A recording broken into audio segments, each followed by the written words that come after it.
I'm Jack, and welcome back because today I'm going to give you guys my updated ranking of the Marvel Cinematic Universe from worst to best now that Phase 4 has come to a close, and next month we kick off Phase 5 with Ant-Man and the Wasp: Quantumania. Before I get started, let me know down below in the comment section what's your ranking of the MCU. If you don't want to give me your entire ranking, just give me your top 10, your top 5, your top 3. I'd love to know that down below in the comment section, and this is my list. My list is going to be very different from yours, so I'd love to see your ranking down below in the comments, but let's be civil about it. So with that said, let's get started. Coming in at last place is Thor: The Dark World. This movie has its moments. I love the dynamic between Thor and Loki. The visuals can be pretty nice to look at times, and there are scenes that I really like Loki's death and Frigga's death. But as a whole, this movie is just painfully mediocre to me. It's my least favorite MCU project, and it's the only one I'd give a thumbs down to because I wasn't a big fan of how they treated Jane Foster in this movie. All she does, majority of the time, is get rescued or saved by Thor because she has the ether stuck within her. Malekith is a boring and dull antagonist. He's unmemorable and so not threatening, and I could not connect with what Malekith's trying to accomplish with the ether. And this movie doesn't really do much to progress the character of Thor. And the story is so uninteresting. It doesn't do much with some of the Thor characters that in the end, it's a movie where it has its moments, but as a whole, it's my least favorite project in the MCU. Coming up next is The Incredible Hulk. This movie works really well as a standalone Hulk movie. I like what we got of Edward Norton as Bruce Banner in this movie for just the one time he played him. The action sequences here, especially in the third act between Hulk and Abomination, really good. And it's a good self-contained Hulk story about Bruce Banner on the run from the government as he's trying to keep the Hulk hidden while also trying to stay alive. There's a good story here. There's some good moments here. And I like just seeing how it introduces Hulk and Abomination into the MCU. However, it's not one I revisit very often. I didn't care too much for the romance between Bruce Banner and Betsy Ross. And adding to that, this movie doesn't seem to hold up as well because of how later on the MCU it just feels like we surpassed this movie and that it feels like it became a very obscure movie that doesn't mean as much anymore. So it's a good movie. As a standalone Hulk movie, it works far better there than as a wider MCU movie. So it's good. It's decent, but it's not one I typically revisit very often, but I'd love another Hulk movie. In 38th place is Iron Man 2. I love the first Iron Man. You'll see that very high on my ranking. Iron Man 2, sadly, was a big step down. It's still entertaining. There's still watchable moments. Whenever we have action sequences, it's pretty good. The visuals do hold up. Robert Downey Jr. is so good and charismatic as Iron Man once again in this movie. And it's a great introduction for Scarlett Johansson as Natasha Romanoff in the MCU. But this movie has a very messy story. It's torn between trying to be an Iron Man sequel and an Avengers setup movie, where it tries way too hard to just set up what to expect in Phase 1 with an end credit scene of Thor, Captain America tease, Avengers tease, and so as your scenes in the background where all of it's trying to just set up the MCU rather than tell its own story. And I thought Whiplash was a very mediocre villain. They could have developed him far better than they did. He wasn't that compelling of a threat. And this movie doesn't have a lot of action, so it feels like we have a movie where nothing's taking place for 30 minutes. And things happen way too quickly with logic, like Iron Man discovering a new element. And I do really like Sam Rockwell as Justin Hammer, and I'd love to see him again, although we don't know when that's going to be. But Iron Man 2 has its moments. There's some good action when we have them, and it's still a very watchable movie. But as an Iron Man sequel and as a movie in the MCU, this is definitely one of the weakest movies the MCU has to offer. Coming up next is What If? I was pretty disappointed in What If. It's my least favorite of the Marvel Disney Plus shows because while there are episodes and characters that I liked out of this show, I thought it didn't capitalize on the what if potential that well. It's just safe ideas where it doesn't really drastically change anything about the MCU. And it could have had more interesting ideas the way we did with T'Challa Star-Lord. What if Ultron won? What if Doctor Strange lost his heart instead of his hands? And the animation is good. The voice acting ranges from being either really good or just okay. but I really hope season 2 does a much better job of giving us more interesting and exciting ideas with What If, because there's a really awesome concept here. But for what we got out of the show with season 1 so far, I was pretty underwhelmed with this one. In 36th place is Captain Marvel. This movie is way too overhated with all the controversy for Brie Larson, because while this is not one of the best movies the MCU has to offer by any means, it's still solid enough. It's entertaining. I love the dynamic between Brie Larson and Samuel L. Jackson. They're so fun to watch here. I like the idea of Captain Marvel trying to remember who she is, fight back against the Kree Empire, and so as her realizing that the Skrulls aren't what she thinks they are and that she's being gaslit into thinking this. It's a solid movie. It's not one that does much for the MCU. It's definitely a movie where it just feels like they made it just to introduce the character before we had Avengers Endgame. But it's a fun movie. There's some good moments here with the character of Captain Marvel. I just want to see her come into her own more. So this is a movie that's overly hated. It's not one of the greatest in the MCU, but it's definitely not like an awful movie by any means. So it's good. I just want to see more of the character. In 35th place is Black Widow. We finally had a Black Widow movie after all this time, and this is the Phase 4 movie that I've watched the least. I love Scarlett Johansson and Florence Pugh in this movie. They both have really good dynamic with one another. But as a whole, it's just an average MCU movie. The action sequences are really choppy with the editing. I was very disappointed in how the movie uses Taskmaster. And so is Dreykov as a villain. I do hope they do Taskmaster better in Thunderbolts. But for what this movie did, I wasn't the biggest fan of it. And the movie actually is better when we focus on the more smaller, intimate moments like the dinner scene between Scarlett Johansson, Florence Pugh, Rachel Weisz, and David Harbour than the more spectacle side of things. It's a movie that it didn't have as much stakes because we knew how her story plays out, and the third act is okay, but it lacked stakes, so it was hard for me to feel like I was on the edge of my seat watching it. So Black Widow has its moments. I'm happy we got a Black Widow movie, but in the end, it's just an average MCU movie. In 34th place is Avengers: Age of Ultron. This is the Avengers movie where my opinion on it changed the most. It's my least favorite. It definitely has the messiest story. It's trying to be a story about the Avengers fighting Ultron, but also setting up Phase 3. And there's a little bit too much Phase 3 setup in this movie that it just feels like the movie is trying to do way too much than it can chew. Like, I like the cast. We got to see the original 6 Avengers the most in this movie. And visually, it's nice. Cinematography is nice. You see the scale got bigger, and I really like that. And I like some of the new characters they introduced here, like Scarlet Witch, Quicksilver, and Vision. But I was very disappointed in Ultron. Ultron was too comedic when he should have been a much more serious threat. I wish the movie had a much more darker, serious tone the way it was marketed as, rather than be a little bit more upbeat and fun the way a story like Age of Ultron should be. And I wasn't really big on the romance between Hulk and Black Widow either in this movie. So Age of Ultron has its fun moments. I like the action. I like seeing the characters together. And the scenes like the party scene, it's really good. I like that kind of stuff. But Age of Ultron is a movie where it has its moments of being fun, enjoyable, and solid. But compared to the wider MCU and even the other Avengers movies, it's by far the weakest of the 4. In 33rd place is Ant-Man and the Wasp. While the movie does look really gray at points, it could have looked a lot more colorful. I still enjoy Ant-Man and the Wasp. I enjoy the MCU from a lot of degrees, from just okay to amazing, except for Thor: The Dark World. But I really like Ant-Man and the Wasp. It's fun. It's fast-paced. It knew what it was. I love Paul Rudd as Scott Lang. And the story about Scott, Hope, and Hank trying to get Janet Van Dyne out of the quantum realm before it's too late. The villains aren't the greatest, but it's funny, it's enjoyable, it's fast-paced. The movie knew what it was.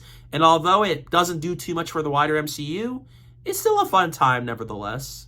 In 32nd place is She-Hulk, Attorney at Law. This is a controversial MCU project, and I don't think it's anywhere near as bad as people say it is, although it's not amazing either. I love Tatiana Maslany as Jennifer Walters. She's really good casting because the MCU does a really good job of choosing actors as these characters. It's funny at points. I like that it tries to be a TV show and do something different for the MCU that we haven't gotten before. And so as the episodes with Wong, I really like. I like the Daredevil episode. I like what they do with Tim Roth's Abomination in a new phase of the character's life. But the Titanic stuff, I didn't really care for. It really meandered in the middle after the long episodes. And in the finale, it did something different, which I like, but it doesn't feel like we've seen much of She-Hulk grow as a character. So She-Hulk is a show where not all the jokes land. The CGI is definitely not one of the best from the MCU, but it's solid. It's fun. I enjoyed watching it for what it was. In 31st place is Thor: Love and Thunder. I love what this movie does with Natalie Portman as Jane Foster as the mighty Thor. This is by far my favorite use of her in the MCU, and I like her dynamic with Chris Hemsworth a lot. It's their dynamic at its peak to me, and it's colorful at points, especially Omnipotent City. I like the action sequences here, especially the black and white fight scene.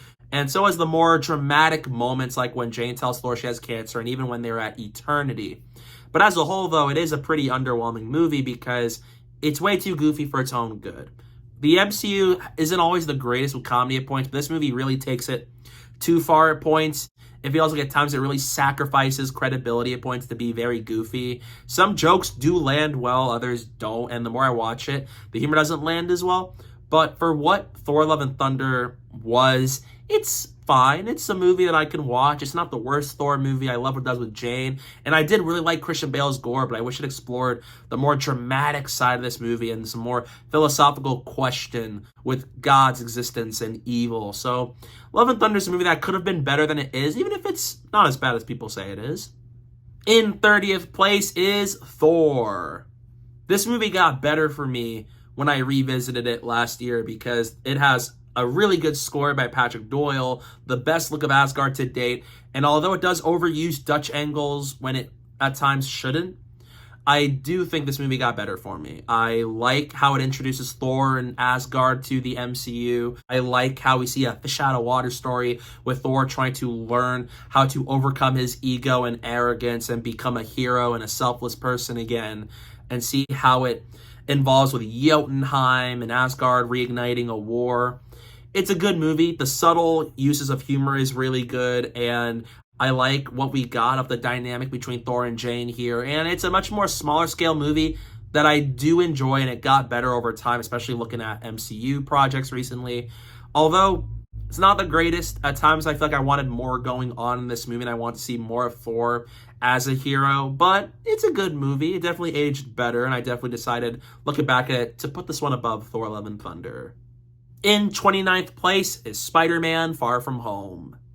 This is my least favorite of the MCU Spider-Man trilogy, but I really enjoy it. I love Jake Gyllenhaal's Mysterio. What they do with him is great. Seeing Spider-Man learn he needs to get out of Iron Man's shadow and really just be a hero, especially when he's on vacation in Europe.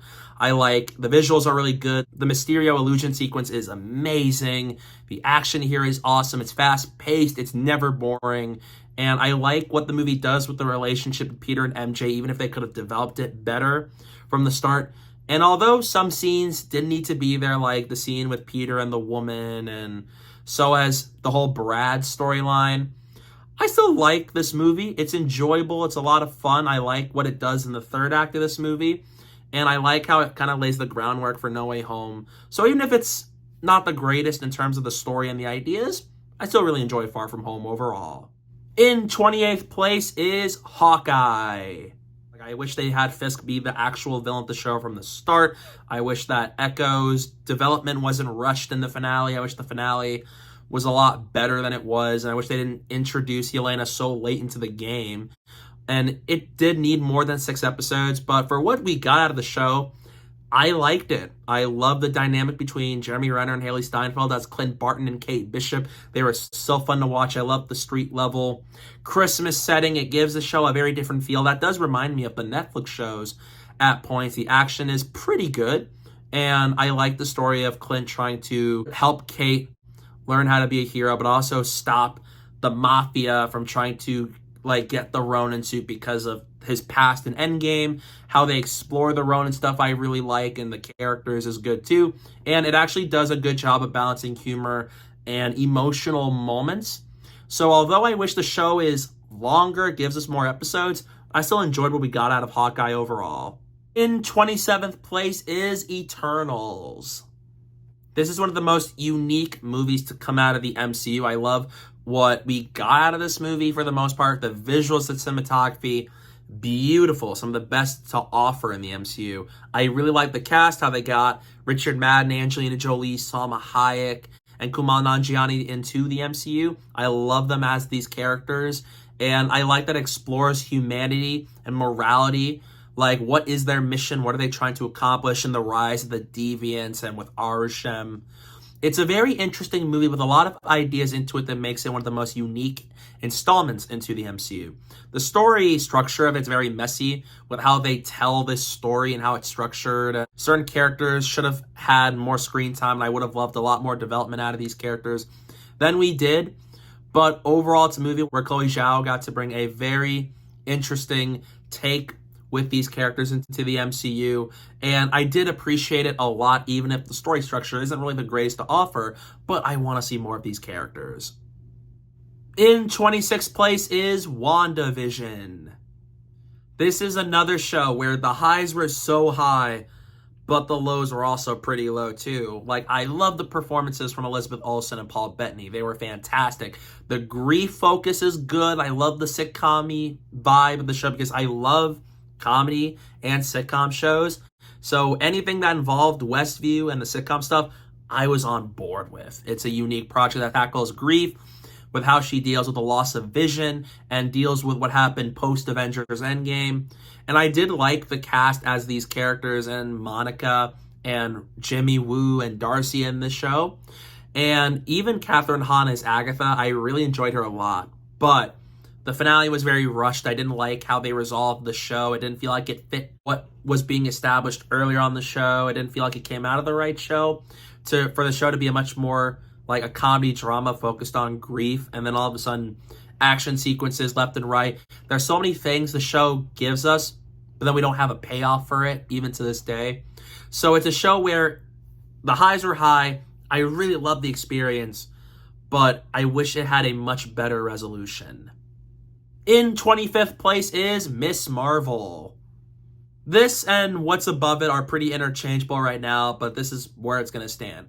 Iman Vellani is amazing as Kamala Khan. She is fantastic casting. She embodies the character well, from her youthful energy, her charm, and her energy is always on screen, and I love it. And when the show focuses on her trying to learn how to use her abilities and her coming of age story in Jersey City with her using her abilities, I was on board. It was a really fun show to watch. It definitely is one of the more consistent of the shows. And although I really didn't like the clandestines as villains, nor was I as engaged with the whole Pakistan storyline the way I was with Jersey City, this show still had some pretty high highs, and it's a Marvel Disney Plus show where I walked away from having a really good time with this one, even if it was so close to being much higher up on the list. But I'm really excited to see the future of Kamala Khan as Miss Marvel in the Marvels. Coming up next is The Falcon and the Winter Soldier. While the show doesn't do too much for the MCU, it pretty much leaves off Sam exactly where he was by the end of Endgame. It's still so satisfying to see him as Captain America, and I'm excited to see his future in Captain America New World Order and in the MCU as we go on. I do love his dynamic with Bucky. Sebastian Stan and Anthony Mackie are really good as these characters. Action sequences are great. I like how we got Zemo into the mix, even if he's a little bit different than he was in Captain America Civil War. And so as just seeing a story where Sam drops the shield and he must remember that Steve wants him to be Cap and that he is the only valid candidate to pick up the Captain America title. And I love what the show does with John Walker. He is a really good character, and I'm excited to see him in Thunderbolts because Wyatt Russell is fantastic as John Walker. And so as just seeing this story with these characters, how it tackles subjects like terrorism, racism. It does all that, even if maybe it's not always done the best it could have.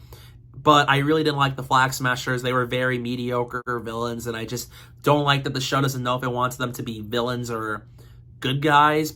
And so as the fact that I'm not big on what they do with Sharon Carter on the show as time goes on. So this is a show where the writing could have been better, but I love seeing Sam finally be Captain America, and it was just so fun to see him and Bucky go on an adventure as they take on the Flag Smashers and do all the stuff they ended up doing on the show. So is it the greatest thing in the MCU? Is it the best thing in the Captain America franchise? No. But I enjoyed it for what it was, even if it had its flaws. But I'm excited to see what's next for Sam Wilson as Captain America. In 23rd place is Moon Knight. This is one of the more interesting shows to me, and this is one of the shows that landed the most for me as a whole. I really like Oscar Isaac as Moon Knight. He is fantastic with his performance playing Mark Spector, Stephen Grant, and so has his story about having this Indiana Jones vibe to where he has to stop Ethan Hawke's Arthur Harrow from releasing Ammit upon the world. And the action sequences here, again, they're not the greatest in the MCU, but I like what we got out of it. And so I was just seeing a much more psychological thriller show. I love how it starts. I like the performances from Oscar Isaac and Ethan Hawke. And so as introducing a new show to the MCU that feels extremely standalone to the wider MCU. And I liked what the show does with this character to bring a very interesting character like Moon Knight into the mix. I do wish it was more street level at points. I do think Arthur Harrow could have been a much more compelling character, and that the finale wasn't the greatest finale. I wasn't the biggest fan of how they resolved the conflict between Moon Knight and Arthur Harrow and whatnot. And I'm still curious to know like what exactly is next for Moon Knight after this. But as a whole, I enjoyed it for what it was, because although the shows all have some very similar issues, Moon Knight's definitely one of the shows that really stuck out to me the most. In 22nd place is Iron Man 3. Talk about one of the most underrated movies in the MCU. I really like Iron Man 3. The more I watch it, the more I like it. It's a very distinct movie with the style from Shane Black. I like the humor. It's actually one of the movies that does humor the best in the MCU. And I love Robert Downey Jr. once again as Iron Man here. We're now seeing him face Aldrich Killian and Extremis, where he doesn't have the use of his suit around him the whole time. What does he do to stop the bad guys and save the day? I really like it a lot. It's funny, it's subversive in a good way, and I really like what the story does with Tony Stark as it continues what happened to him in the events of the Avengers. And although Aldrich Killian was not that great of a villain and the Extremis stuff could have been much better, I did really enjoy this movie as a whole. I like where it ended, even if it's pretty much undone later on. But I really enjoyed Iron Man 3. Although it's a very divisive installment, and the Mandarin twist didn't work for everybody, it's definitely a movie that got better for me with age. In 21st place is the Guardians of the Galaxy Holiday Special. I like the special presentations more than the actual TV shows, to be honest, because this is fun. There are some little issues here and there with maybe some of the logic behind Drax and Mantis' journey and quest on Earth, but I really enjoyed it overall. It got me in the holiday spirit. It's heartwarming while also being really funny. I love the dynamic between Drax and Mantis here. And so is how they were able to pull this off on a Disney Plus format. And so as these characters here, James Gunn does a really good job with the Guardians of the Galaxy. And this was really good to have before Guardians of the Galaxy Volume 3 comes out. And for what this was, I really enjoyed it. Got me in the Christmas spirit. I liked what we got from these characters, and seeing Kevin Bacon get involved here was so good. I like the songs here. And how at times it takes stuff from the Star Wars Holiday Special, but does it even better here. This was a blast. In 20th place is Ant-Man. This is another MCU movie that I really like and also consider to be pretty underrated, because Paul Rudd is great casting as Scott Lang. He's so much fun. He's charismatic, charming, and he's very funny. And so I was seeing a heist movie about Scott Lang who wants to be with his daughter, and he has the chance when he picks up the Ant-Man suit and goes on a mission to help Hope Van Dyne and Hank Pym stop Darren Cross from releasing Yellow Jacket upon the world. It's a fun movie. It does a good job with the humor. It's fast-paced. It's a heist movie, and it knew exactly what it wants to be. It doesn't try to do too much for its own good, and it does a really good job of doing it while it's at it. The visuals and cinematography are pretty nice in this one, and so is how it introduces Ant-Man in the MCU. And this is one of the more standalone MCU movies where it had an identity of its own, and it's a really good movie. And it's definitely not one a lot of people talk about in recent years, but I really like Ant-Man, and I'm so excited for Ant-Man and the Wasp: Quantumania. In 19th place is Doctor Strange.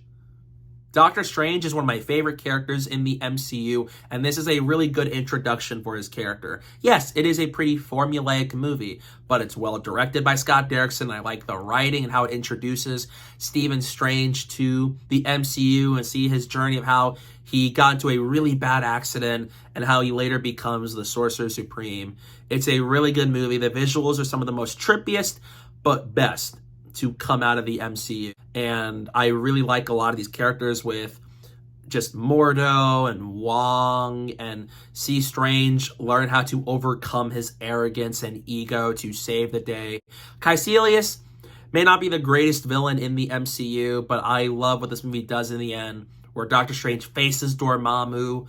And for what this movie was, it's a great introduction to Doctor Strange, and it is one of the best standalone first installments to come out of the MCU. Coming up next is Doctor Strange in the Multiverse of Madness. While the screenplay for this one is really flawed with how the logic plays out, and it didn't really live up to the title of Multiverse of Madness, I still have a blast with this movie. Doctor Strange continues to be one of my favorite characters in the MCU with this movie, and I really like the performances from Benedict Cumberbatch and Elizabeth Olsen. So while both characters are pretty much nerfed in ways in this movie, I was still really engaged watching it throughout. It's one of the best directed movies in the MCU, thanks to Sam Raimi. He's one of my favorite directors of all time, thanks to the Evil Dead and Spider-Man trilogies. It was so good to see him direct another comic book movie where he gets to go all out with the directing style of this movie. I like some of the horror elements in there. I like Strange's arc, even if they could have touched upon it more. And Zombie Strange is awesome, and I like the action sequences and the score by Danny Elfman. And this is a standalone MCU movie to where it could have done more with the multiverse. It's not one of the best written movies in the MCU that they can offer, but I still had a blast with Multiverse of Madness, and this is one of the more rewatchable movies of Phase 4 for me. In 17th place is Werewolf by Night. This is a really surprising installment in the MCU. Michael Giacchino, who's one of my favorite score composers for movies right now, did the directing work for Werewolf by Night, and he did a really good job with it. I love the black and white feel to it and how it feels like a Universal monster movie from the 30s.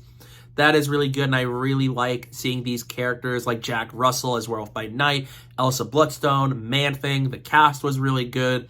And it's a very simple storyline. Some of the side characters outside of the main cast aren't the greatest or most memorable of characters, but I love the directing, I love the vibe and the tone of it, and it's a very unique MCU project that I really want to see Marvel make more special presentations, and I would love to see more with the characters of the Werewolf by Night special because I really enjoyed this one.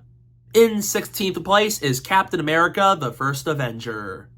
Steve Rogers is one of my favorite characters in the MCU, and this is a really strong kickoff to his story and the Captain America trilogy. I love that we see a Captain America movie where we see Steve Rogers go from being this skinny guy who wants to fight for the military, but they wouldn't let him do so. And then he takes the super soldier serum, and all of a sudden he becomes one of the greatest heroes to ever come out of the MCU.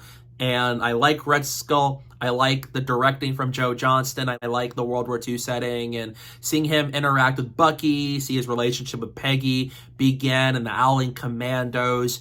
It's such a really good movie, and I really like this era of the MCU and how it kicks off the story of Steve Rogers in the MCU. Now, while it does montage through aspects of World War II a lot, I love the themes and messages of this movie, and it is such a great installment to the MCU.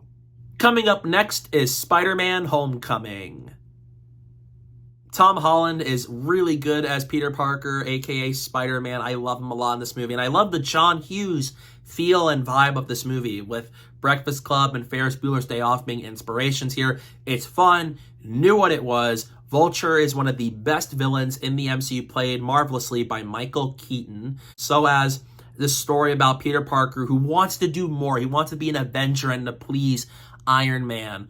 But it's like he has to learn how to be a small level hero, just focus on the street level stuff, and just be a high schooler, live a normal life. And I love the story. I like the cast and the characters and how we start to see the MCU introduce the Spider-Man mythos into the MCU. And although The visuals with the Spider-Man suit's not the greatest, and so as how it does at times, you know how things play out.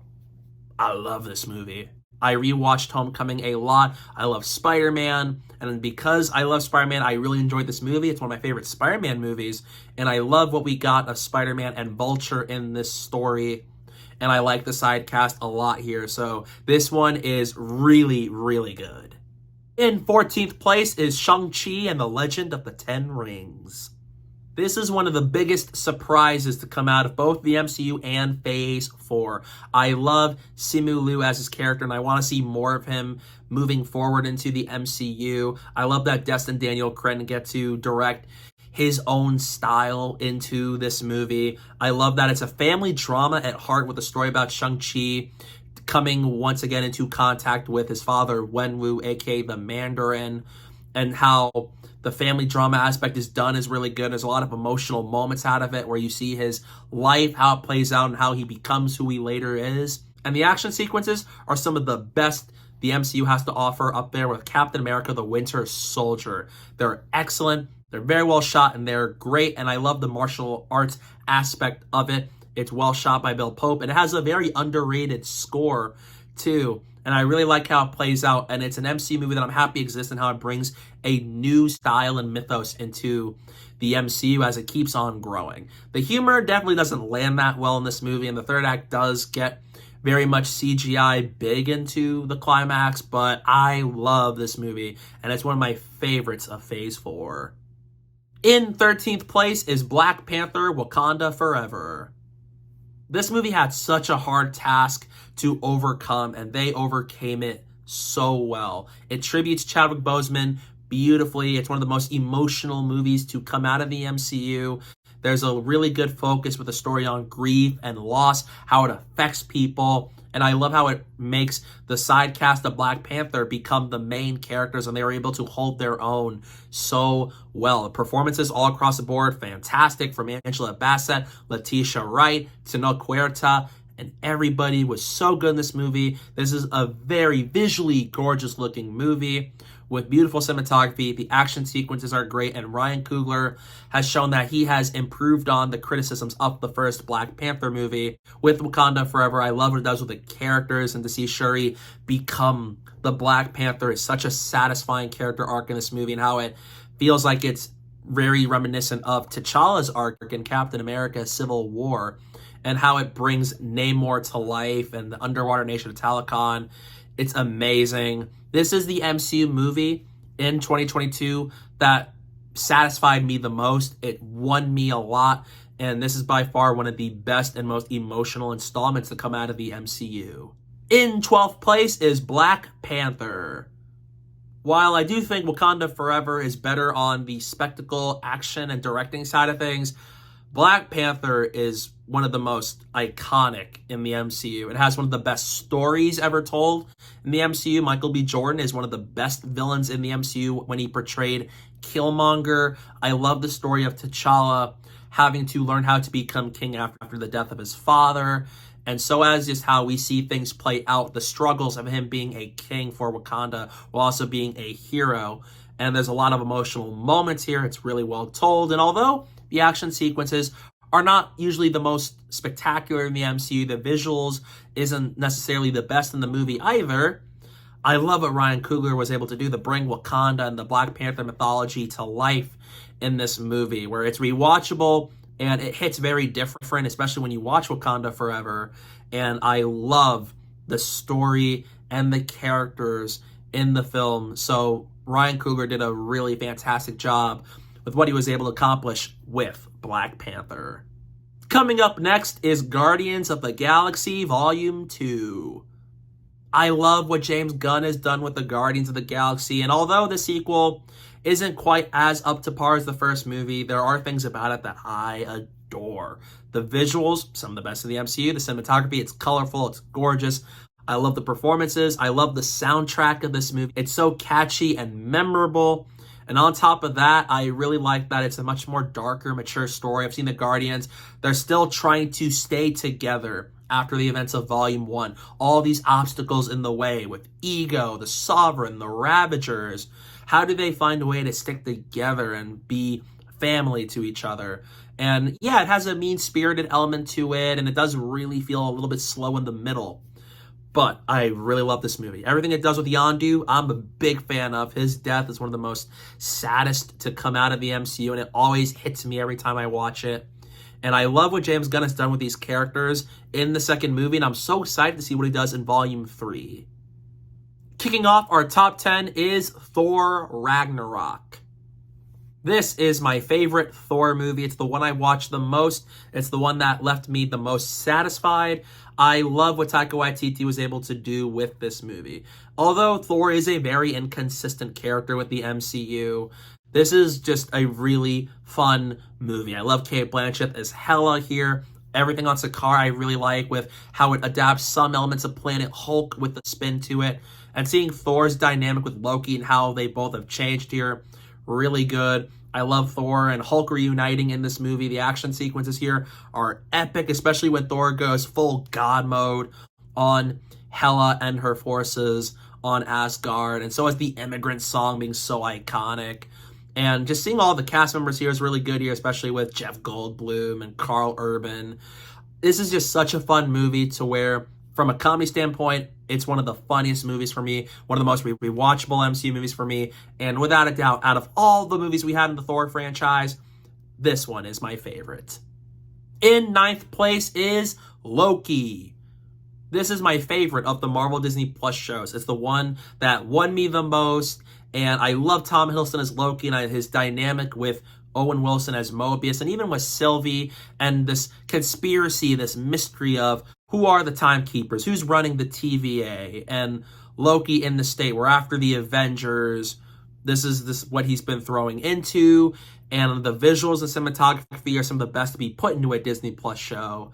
And I love the score by Natalie Holt. I love the performances. I love the story, and I was very engaged with it, with Loki and Sylvie trying to find out who the TVA are, who's running things, and so as them being the god of mischiefs in the show.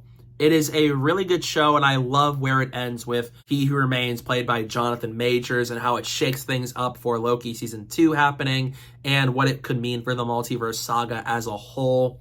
Although it does feel weird they're trying to get Loki to go from Loki and Avengers to Loki and Ragnarok in a way, I still love the show. This is the show I love. This is the one I like the most.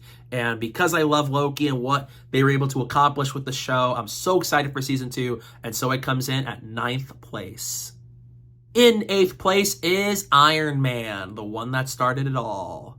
This is how you kick off a big series of franchises with the MCU. Robert Downey Jr. as Iron Man was such a risky casting choice, and it is one of the best casting choices of all time. He is perfect as his character, from the mannerisms, attitude, personality. He's so fun to watch, to see him become a hero, and it's elevated even more because of what we got in Avengers Endgame.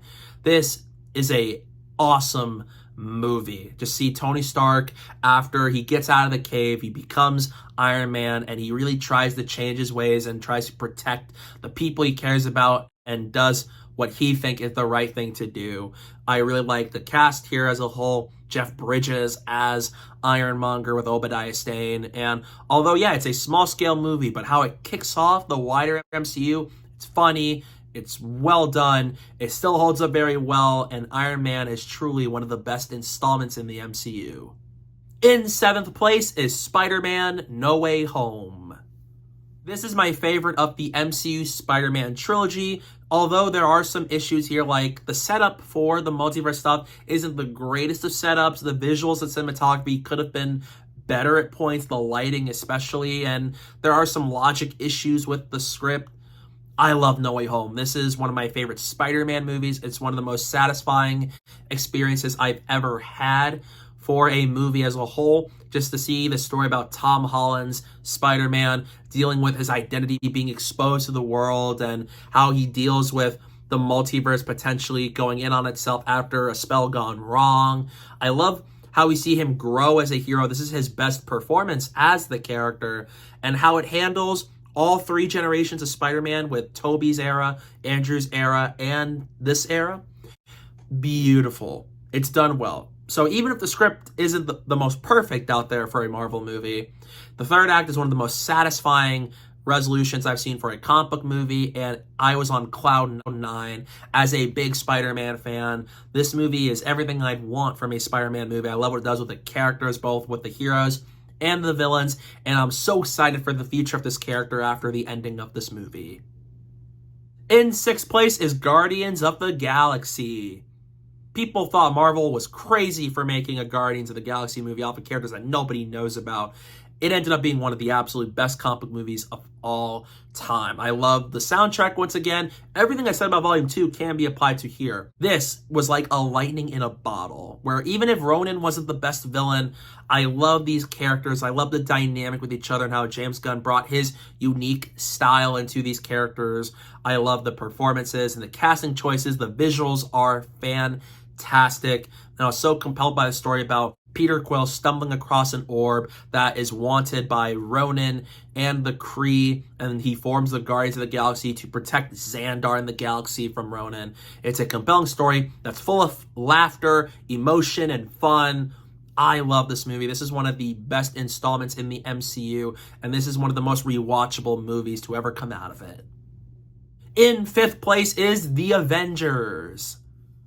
While the visuals and cinematography may not be the best in modern day movies, this movie was still a lightning in a bottle. I love the cast, and the fact that they were able to make a team-up superhero movie work in the way that it did is incredible in of itself. Everybody plays off of each other so well, with Robert Downey Jr., Chris Evans, Chris Hemsworth, Scarlett Johansson, Jeremy Renner, and Mark Ruffalo. The third act is amazing with the Battle of New York, to see how this was the big team-up movie that solidified that the MCU and team-up movies can work.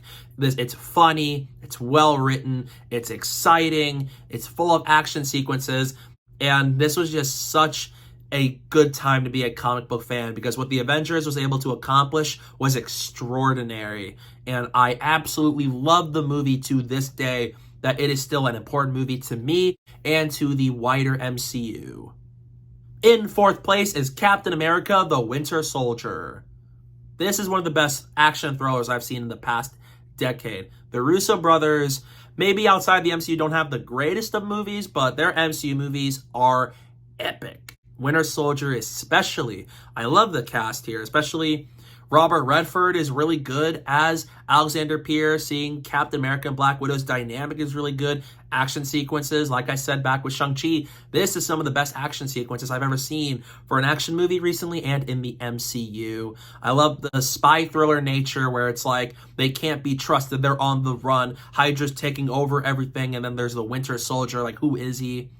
This movie has so much good in it, and it's such a satisfying continuation of the Captain America storyline, following the events of the first Avenger and the Avengers. It's marvelously well directed by the Russo brothers, with an epic score by Henry Jackman. And I love these characters. I love the story, how it introduces Sam Wilson to the MCU. This movie is one of the most rewatchable for me, and I'm never tired of it. In third place is Captain America: Civil War. This movie kicks off Phase 3 with a bang. Seeing the Avengers divided, split into two factions, really compelling. I love a lot of these characters and how the Russo brothers are able to utilize every character in this movie, with Team Cap versus Team Iron Man, with how we see the Avengers deal with the consequences of their actions, and that what happens in this movie severely impacts what happens later on in Phase 3.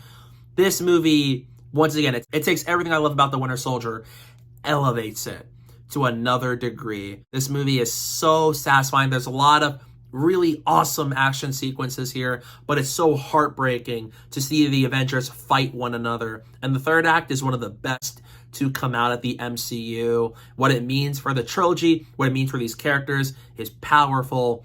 And this is a satisfying introduction to Spider-Man and Black Panther into the MCU. And it's probably the MCU movie I may have watched the most, for a good reason, because Captain America: Civil War is absolutely incredible. In second place is Avengers: Infinity War. What needs to be said? Infinity War is masterful. How the Russo brothers were able to continue the storylines of all these Avengers and Guardians and every one of these characters and handle all of them in a movie like this, it's an achievement in and of itself. Thanos is one of the best villains for a Marvel and comic book movie in general. There's a compelling story. The visuals are amazing for an MCU movie. And I love the action sequences. Again, it has some of the best in the MCU. There's so much stakes and weight where every moment counts. They are all on a ticking clock where they need to stop Thanos before he wipes out half of the galaxy. And every character has a role to play. I love the character pairings we got with Iron Man, Doctor Strange, and Star-Lord, Drax, and Mantis, and Thor, Rock, and Groot. This movie is like heaven for comic book fans. This movie does everything I was hoping it to be after all the anticipation, and it had a very devastating cliffhanger, and it still hits me to this day how amazing this movie is. But in first place is Avengers Endgame. This movie is one of the most satisfying experiences I've ever had. Even if there's some script issues with it, it wraps up the Infinity Saga for me on a very satisfying note. The third act, one of the best I've ever seen for movies. I love how it wraps up the storylines of Iron Man and Captain America. See them go back to previous MCU movies, see how they've changed and grow, see them band together for the first time in years. Absolutely amazing. Even if there's some script issues with it, I absolutely love the experience, and what they were able to do with this movie is monumental. I love what this movie does with Hawkeye. I love what it does with Ant-Man, how he has an important role here. And even if Thanos is better in Infinity War than in this movie, and maybe Thor's treatment here isn't the most memorable or favorite of everybody's, I adore Avengers Endgame. It's my favorite comic book movie of all time because of how it wraps up all these characters, how it wraps up the Infinity Saga. Every time I watch it, I'm always so happy or absolutely heartbroken by what happens at play.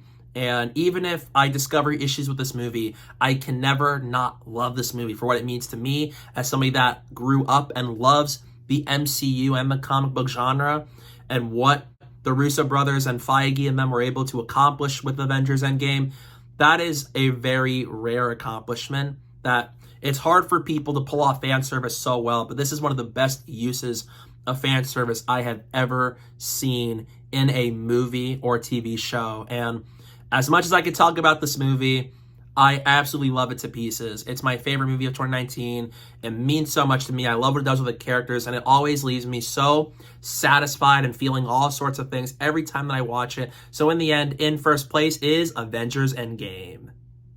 That's my ranking of the entire Marvel Cinematic Universe from worst to best. What's your ranking? Let me know down below in the comment section. I'd love to know your thoughts on it. Stay tuned for some upcoming videos I have planned very soon. I'm so excited for the future of the MCU. I can't wait to see Phase 5 begin with Ant-Man and the Wasp: Quantumania, and I hope you guys will stick around for what's to come soon with my channel. And don't forget to follow me on social media. My username is down below at the bottom of the screen and in the description below, so please go do that while you're at it.